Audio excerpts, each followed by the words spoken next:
Mga ka-rice cooker, electronics. Ang unang sira nito, nag-a-appear dito, ito. Tapos kung ano na mga kinakalikot-kalikot ko, tinanggal ko lahat ng pisa. Nagpalit ako ng transistor ito. Wala pa rin. Tapos ito nasunog yung speaker niya, yung takip, tinanggal ko. Gumana.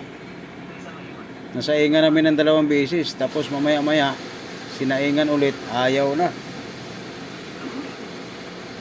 Ngayon, inano ko, tinanggal ko yung kapasitor dito. Ito yun.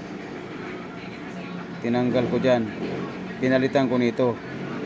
Ang nakalagay dito, 0.68 microfarad, 275 volts. Pinalitan ko nito, nakalagay MKP 68 275 volts. Aba, gumana siya. Yan lang talaga. Akala ko hindi ko na ma-repair. Maghapon ako nag-repair. Wala talaga. Kung ano-ano nang hiningian ko ng ano. Kaya pag ino-on mo, nag-o-off agad, ito problema, kapasitor. Change value. Ito yon, pinalitan ko nito. Change value na siya. Okay na siya. Maya testing natin.